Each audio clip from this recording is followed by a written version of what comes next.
안녕하세요. 그레이스 뉴욕교회 조항재 목사님, 또 성도님들 반갑습니다. 김용일 목사입니다.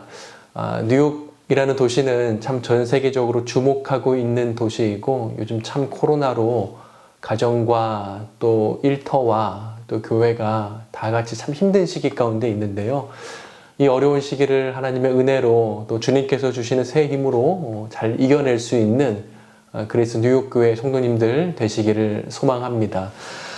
이렇게 주일 예배에 초청해 주셔서요, 진심으로 감사드립니다. 오늘 함께 저희가 나눌 말씀은 고린도후서 12장 7절부터 10절까지 말씀인데요. 이 말씀을 통해서 약할 때 강함 되시네 라는 제목으로 함께 하나님 말씀 배우도록 하겠습니다.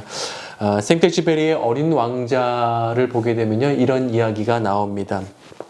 갑작스럽게 비행기가 고장나서요, 이제 사하라 사막 한가운데 이제 비행기가 불시착하게 됩니다. 그래서 조종사가 이제 열심히 엔진을 수리하고 있는데요. 그때쯤 작은 별에서 이 어린 왕자가 어린 양을 찾기 위해서 이제 지구를 헤매다가 이제 사하라 사막을 이제 들리게 된 것입니다. 그리고 그곳에서 이 어린 왕자가 조종사를 만납니다. 그리고 조종사에게 이런 질문을 하죠. 어린 양들이 가시가 돋친 꽃들도 먹을까요? 라는 질문을 하는 거예요.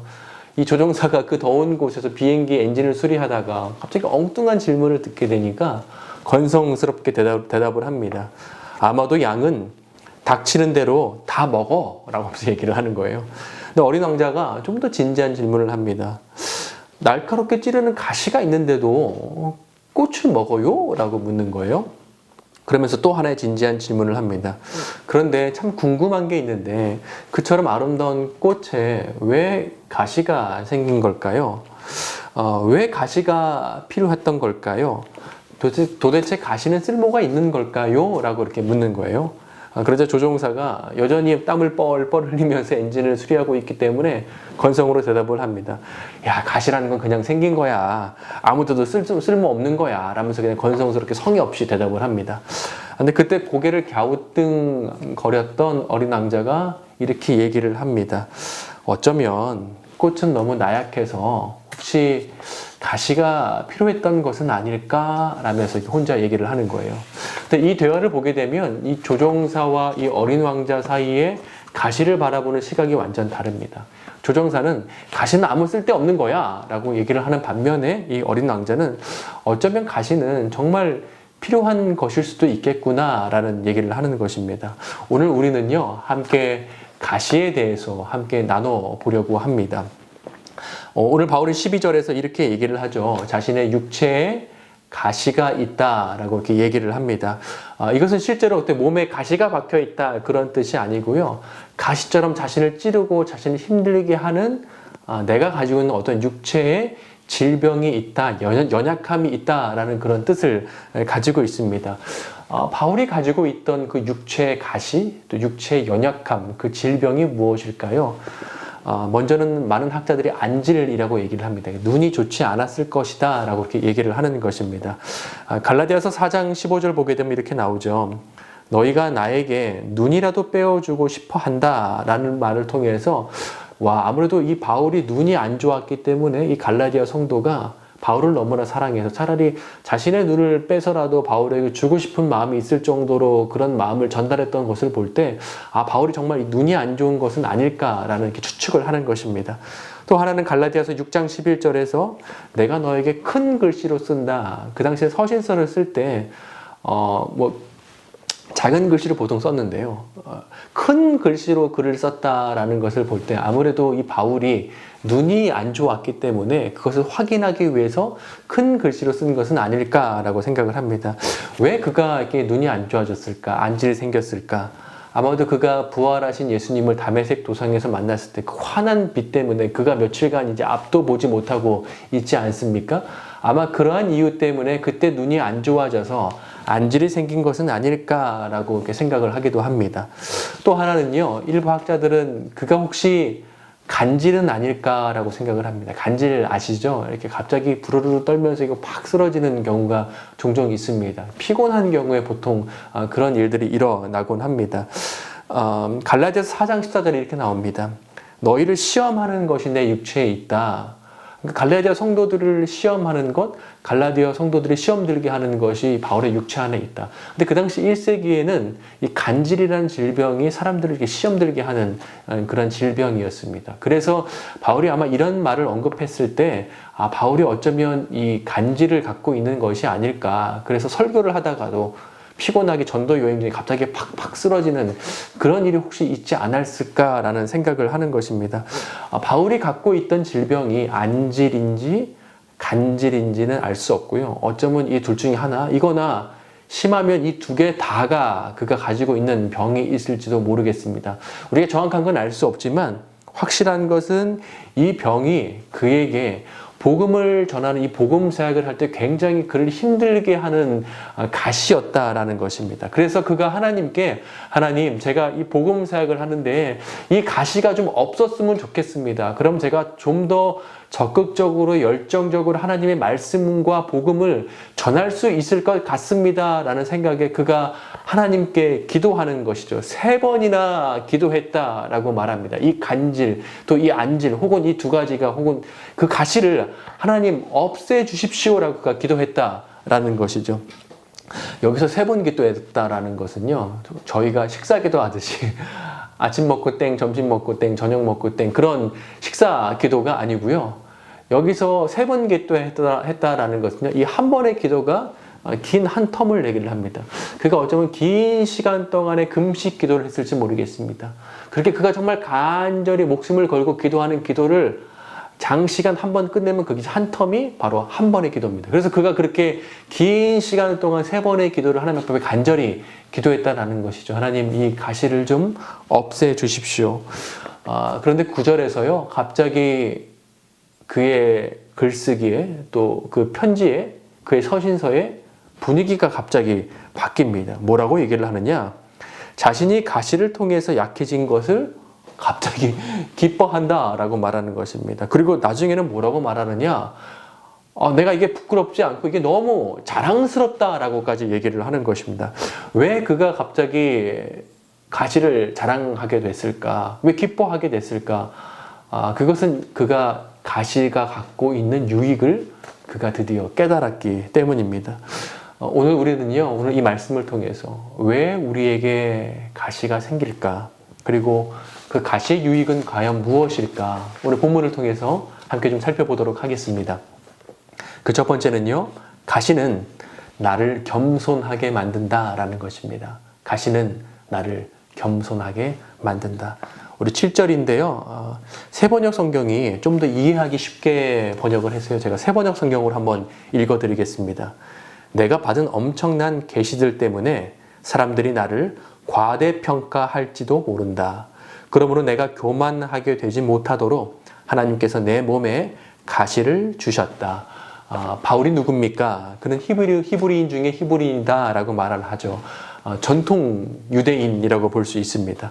그래서 유대인들이 오래전부터 갖고 있던 그 전통적인 관습을 충실히 지키는 신앙인이었습니다. 또 당대의 천하제국의 로마의 시민권을 또 가지고 있는 자였죠. 또 그 당시에 최고의 지식인이라고 이렇게 일컬어지는 가말리아 문화에서 그가 공부를 했던, 수학을 했던 그러한 사람입니다. 그는 굉장히 논리적인 사람이죠. 또한 그는 하나님께로부터 수많은 기적과 환상과 이적을 경험했던 자였습니다. 셋째 하늘까지 올라가서요, 거기서 놀라운 하나님의 계시를 받은 그런 사람이기도 합니다. 살펴보면 그가 영성과 지성을 동시에 갖춘 그런 사람입니다. 이런 상황 때문에 마치 사람들이 자신의 간증과 자신의 이야기를 듣게 되면, 와, 바울 선생님 정말 대단한 분이시네, 정말 하나님의 사람이네 라고 생각을 해서 그를 과대평가할 수도 있었습니다. 그것이 자칫 자신을 또 교만하게 만들 수 있는 것이었죠. 그래서 그가 나에게 몸에 가시가 있는 것은 교만하지 않고 겸손하게 계속 하나님만 의지하기 위해서 나에게 가시가 주어진 것이다 라고 그가 그렇게 설명을 하는 것입니다. 사랑하는 여러분, 우리에게도요, 인생에 가시가 찾아올 때가 있습니다. 각자 개인에게 가시가 찾아올 때도 있고요. 또는 우리가 있는 그 가정에 또 정말 아픈 가시가 찾아올 때도 있고, 또 교회에 또 가시가 찾아올 때도 있습니다. 이재기 목사님께서 오늘날 우리에게 찾아오는 가시에 대해서 이렇게 설명하셨어요. 나에게 혹은 가족에게 생긴 심각한 질병의 어떤 신체적인 것이 우리에게 가시가 될 수도 있습니다. 또는 성장 과정에서 받은 어떤 상처처럼 정서적인 것이 우리에게 가시로 남아 있을 수 있습니다. 또는 원만하지 못한 어떤 부부 관계, 또는 부모와 자녀 간의 관계, 또 친구 관계, 또 직장 동료 간의 관계, 어떤 사람들로부터 관계가 어려움으로 생기는 그런 가시가 또 우리에게 있을 수 있다라는 것이죠. 또는 선천적으로 내가 잘 하지 못하는 어떤 재능들, 그로 인해서 내가 힘들어하는 것들이 가시가 될 수 있습니다. 또는 내 발목을 잡는 과거의 어떤 나의 실패라든지 나의 과거의 배경들 때문에 그것이 또 나에게 가시가 될 수 있다라는 것이죠. 우리들 중에는요, 그런 가시들 때문에 바울처럼요, 정말 진지하게 하나님께, 하나님, 이 가시를 좀 저에게서 없애 주십시오. 제가 좀 이 가시를 이기게 해 주십시오. 라고 정말 간절하게 기도하신 성도님들이 아마 있으실 것입니다. 근데 그럼에도 불구하고 그 가시가 없어지지 않고 계속해서 남아 있다면, 그러면 그렇게 해서 계속해서 내가 고통당하고 있다면, 그렇다면 우리가 바울의 삶을 통해서 우리가 영적인 교훈을 받았으면 좋겠습니다. 이 가시는 나로 하여금 하나님을 계속 붙잡고 살아가게 하는, 또 나를 겸손하게 만드는 하나님의 도구이구나 라고 생각하는 것입니다. 이것을 보게 되면 하나님의 1차 관심은요, 가시를 없애는 것이 아니라 우리가 정말 하나님을 더 붙잡고 하나님과 더 가깝게 살 수 있는 그 겸손에 하나님이 더 관심이 있으시다라는 것을 우리가 알 수 있습니다. 혹시 우리 안에 해결되지 않는 가시가 있다면요, 우리는 내 안에 혹시 온전히 주님을 의지하지 못하는 어떤 영역들이 있었는지 진지하게 우리가 생각해 볼 필요가 있습니다. 그리고 겸손하게 온전히 하나님만을 의지하고 신뢰할 수 있는 저와 또 우리 모두가 되기를 소망합니다. 하나님이 가시를 통해서 겸손하게 주님을 의지하라고 하신 이유는 무엇이냐면요, 그만큼 교만이 위험하고 무서운 것이기 때문입니다. 교만은요, 하나님을 대적하는 죄다라고 얘기를 합니다. 교만은 무엇이냐면 나는 누구의 도움도 필요치 않아 라는 것이죠. 나는 나 혼자 잘할 수 있어. 그것은 나는 하나님도 의지하지 않아. 하나님 도움도 필요 없어. 나는 지금 이렇게 잘하고 있는데 특별히 나는 누구의 도움도 필요하지 않아 라는 것이 바로 교만입니다. C.S. 루이스는요, 그래서 교만이라는 것이 모든 죄 중에 가장 악한 죄다라고 그렇게 얘기를 할 정도였습니다. 베드로전서 5장 5절 하반절에 이렇게 나오죠. 하나님은 교만한 자를 대적하시되 겸손한 자들에게는 은혜를 주시느니라. 하나님께서요, 겸손한 자에게는 은혜를 주시고 교만한 자는 주님께서 대적하시고 물리치신다라고 그렇게 말씀하십니다. 하나님은 그렇게 교만을 싫어하십니다. 우리 삶에 기도함에도 불구하고 계속해서 내 안에 가시가 남아있다면 이 가시는 나로 하여금 하나님이 싫어하시는 이 교만을 물리치는 공격용 무기구나 라고 우리가 기억했으면 좋겠습니다. 그리고 이 가시를 통해서 내가 더욱더 하나님을 의지하고 가깝게 해야겠다, 내가 더 겸손해야겠다 라고 생각할 수 있는 저와 우리 모두가 되기를 소망합니다. 또 교만은요, 무엇이냐, 멸망의 길로 계속해서 내리막길로 계속 가는데 그것을 계속해서 페달을 밟는 것, 그것이 바로 교만이라는 것입니다. 잠언 16장 18절에 이렇게 나오죠. 교만은 패망의 선봉이다.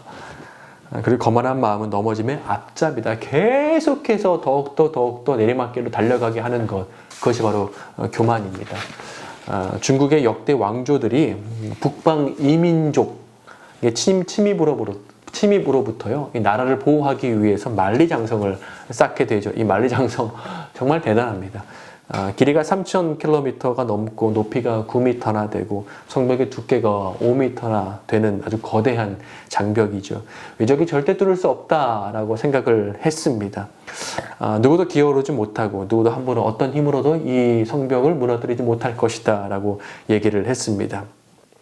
근데 그럼에도 불구하고 이 만리장성을 쌓아오는 100년 동안요, 중국이 3번이나 아주 큰 외적의 침입을 받게 됩니다. 우린 이제 안전해 라고 교만했던 이 중국이 3번이나 아주 큰 침입을 받게 되는데요. 그 이유가 무엇이냐? 그 만리장성을 무너뜨리기 위해서 그 외적의 힘이 정말 막강했느냐? 그것이 아니라요. 이 중국이 우린 이제 안전해 라면서 이 어마어마한 만리장성을 쌓아놓고 교만함에 나태 있을 때 외적들이 성벽의 문지기를 뇌물로 매수해가지고요. 바로 문을 열게 해서 침입했던 그런 일들이었습니다.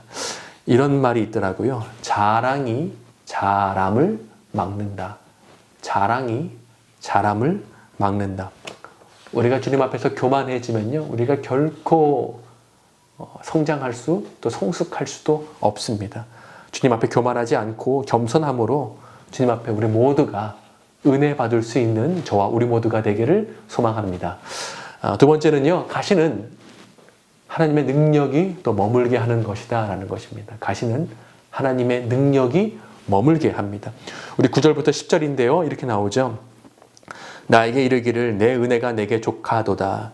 이는 내 능력이 약한 데서 온전하여 짐이라 하신지라. 그러므로 도리어 크게 기뻐함으로 나의 여러 약한 것들에 대하여 자랑하리니 이는 그리스도의 능력이 내게 머물게 하려 함이라. 그러므로 내가 그리스도를 위하여 약한 것들과 능욕과 궁핍과 박해와 공고를 기뻐하노니 이는 내가 약한 그때에 강함이라. 우리를 찌르는 가시가요. 우리를 겸손하게 만들 뿐 아니라 또 하나는 무엇이냐? 하나님의 그 크신 능력이 우리 안에 머물게 한다라는 것입니다. 하나님은 결코 우리에게 가시만 주시지 않습니다. 가시를 주실 때 그 가시를 충분히 이길 수 있는 능력도 우리에게 주시는 분이십니다. 이어령 교수님께서요, 쓰신 책들 가운데 이어령의 보자기 인문학이라는 책이 있는데요.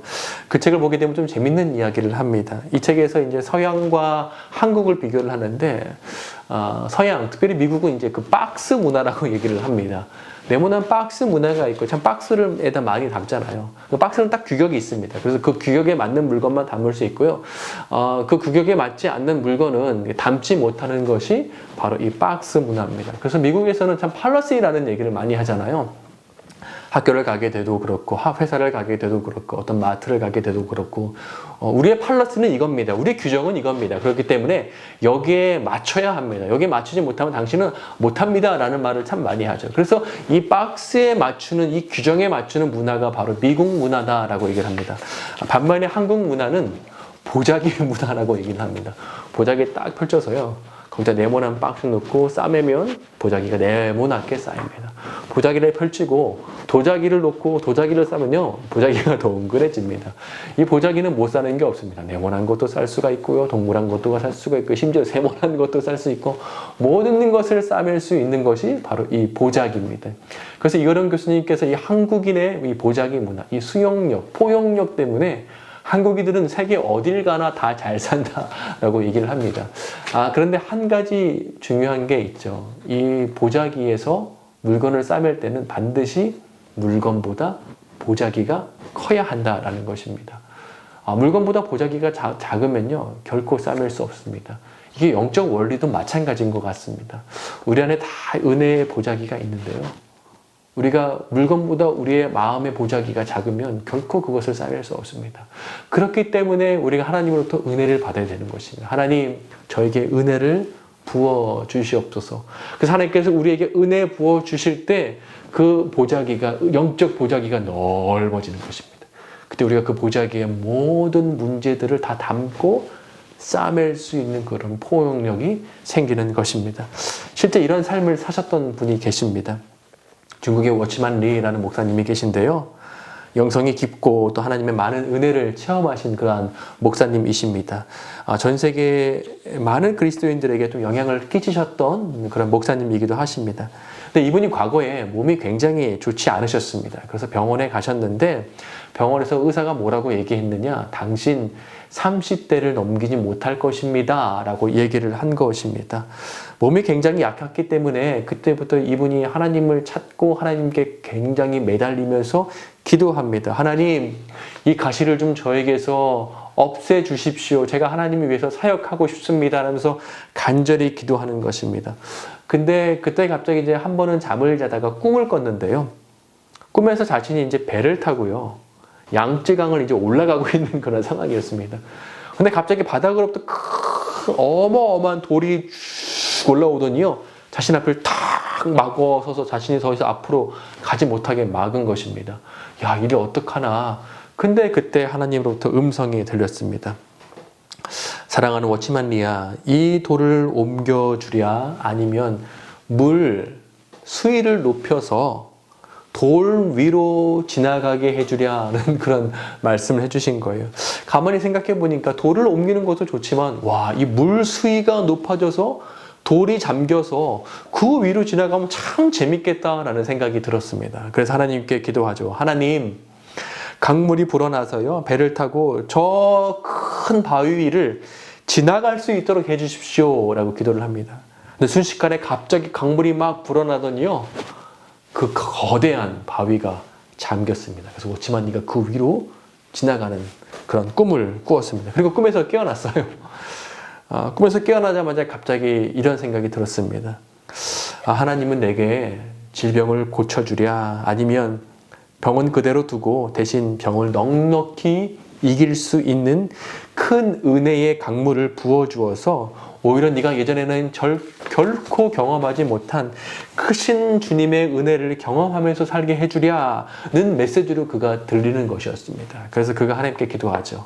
하나님, 오히려 은혜 없이 병 낫는 것보다 이 가시를 가지고 날마다 기도함으로써 하나님께서 이 가시를 넉넉히 이길 수 있는 그 은혜를 제가 날마다 체험하면서 살기를 원합니다. 주님, 제 안에 은혜의 수위를 높여 주시옵소서라고 그가 그렇게 기도를 하는 것입니다. 그 후에 하나님께서 워치만 니에게요, 날마다 은혜를 부어주셔서 그가 은혜의 수위를 높은 곳에서 그가 경험하면서 70세까지 하나님과 함께 동행하면서 그렇게 주님의 일을 할 수 있었습니다. 사랑하는 여러분, 주님께서 나에게 가시를 없애주시는 것도 정말 놀라운 축복이고 은혜입니다. 그런데 동시에 이 가시를 이길 수 있는 그 크신 은혜를 주님께서 부어주시는 것도 정말 놀라운 은혜입니다. 우리 중에 여전히 기도해도 가시를 갖고 계신 분들이 있을지 모르겠습니다. 주님, 제 안에 있는 가시 없애주시옵소서 정말 그렇게 간절히 기도하시는 성도님들이 있을 것입니다. 하나님, 우리 자녀들을 위해서 기도합니다. 우리 자녀들이 갖고 있는 가시가 있습니다. 주님, 없애주십시오라고 우리가 기도할 수 있습니다. 또는 가정에 가시가 있죠. 또는 교회에 가시가 있을 수도 있습니다. 그것을 위해서 우리가 간절히 기도함에도 불구하고 여전히 그것이 남아있다면 하나님은 은혜의 강물을 쏟아 부어 주셔서 그 가시를 넉넉히 이길 수 있는 그런 성도, 또 은혜의 강물을 부어 주셔서 그 가정에 있는 가시를 넉넉히 이길 수 있는 믿음의 가정, 은혜의 강물을 부어주시고 수위를 높여주셔서 그 교회가 가지고 있는 가시를 넉넉히 이길 수 있는 주의 교회가 될 수 있도록 그렇게 주님께서 인도해 주시는 것입니다. 바로 바울이 이것을 깨달은 것입니다. 나에게 있는 가시를 통해서 결국 그 주님의 크신 능력이 나에게 계속해서 머물고 있구나. 그 능력이 나와 함께 동행하는구나. 그래서 내가 기쁘고 감사하고 내가 오히려 자랑한다 라고까지 그가 얘기를 하는 것입니다. 그래서 그가 얘기하죠. 약할 때 내가 진짜 강하네. 내가 정말 가시가 갖고 있고 내가 정말 약한데 주님의 능력이 함께하기 때문에 내가 진짜 강하네. 우리 가정이 약함이 있는데 주님의 능력이 머물기 때문에 우리 가정이 영적인 눈으로 보면 정말 강한 가정이네. 우리 교회가 가시가 있었는데 약했는데 주님의 능력이 머무니까 우리 교회가 믿음의 눈으로 볼 때는 정말 우리 교회가 믿음의 교회고 강한 교회였네 라고 우리가 깨달을 수 있는 것입니다. 바닷가에 조개 두 마리가 서로 이제 대화를 하고 있었는데요. 한 조개가 옆에 있는 조개에게 얼굴을 찡그리면서 얘기를 하는 것입니다. 나 너무 아파. 내 몸속에 가시가 있는 것 같아. 너무 아파. 라고 얘기를 합니다. 그때 옆에 있는 조개가 이렇게 얘기를 하죠. 나는 하나도 안 아파. 나는 하나님의 은혜로 날마다 잘 지내고 있어. 나는 아픈 것도 모르고 너무 잘 지내. 너는 왜 아프니? 라면서 약간 조롱하듯이 놀리면서 갔습니다. 근데 그 곁을 지나가든지 옆으로 가는 개 있잖아요. 크랩이요. 그 개가 그 아파하는 조개를 향해서 이렇게 얘기를 했습니다. 네가 아픈 이유는 네 몸속에 진주를 품고 있기 때문이야 라고 얘기를 한 것입니다. 사랑하는 여러분, 진주가 어떻게 생깁니까? 부드러운 조갯살에 모래알, 깔깔한 모래알이 하나 들어가면요, 그때부터 조개가 얼마나 고통스럽고 아프겠습니까? 육체에 가시가 생긴 것이죠. 조개는 그 고통 가운데 그 고통을 이겨내려고 계속해서 생명의 집을 짜내는 것입니다. 하루, 이틀, 한 달, 두 달, 1년 계속해서 생명의 집을 짜내면서 그 모래알을 감싸고 감싸면서 나중에는 결국 아름다운 진주를 만들어내는 것이죠. 우리 각자의 삶에 우리를 찌르는 가시가 있고, 또 우리 가정을, 또 우리의 교회를 찌르는 가시가 있을 수 있습니다. 그러나 이 모든 것이 궁극적으로 실수 없이 인도하시는 좋으신 하나님이 미래를 허락하신다라는 것을 기억하시고요. 지금 주님께서 진주를 만들어 가시는 과정이구나 라고 우리가 믿음의 눈으로 바라봤으면 좋겠습니다. 그래서 바로 어떤 진주입니까? 바로 겸손이라는 진주죠. 우리가 처음 살펴봤던. 가시는 우리를 겸손하게 만듭니다. 교만하지 않고 겸손하게 만드는 겸손의 진주를 만드는 것이고요. 또 하나는 바로 하나님의 능력이 머물게 하는 진주를 만듭니다. 내 안에 가시가 있다면 이 가시는 진주를 만들어냅니다. 겸손이라는 진주와 또 능력이라는 진주입니다. 겸손이라는 진주는 하나님 은혜가 머물게 한다고 했잖아요. 그러니까 결국 은혜라는 진주고요, 능력이라는 진주입니다. 이 두 가지 진주가 우리 안에 만들어지는 것입니다. 그렇기 때문에 정말 좋은 것을 주시는 그 좋으신 하나님 신뢰하면서요, 오늘 하루도 계속해서 믿음으로 살아갈 수 있는, 또 믿음으로 이 힘든 시기를 잘 이겨낼 수 있는 저와 우리 모두가 되기를 소망합니다. 감사합니다.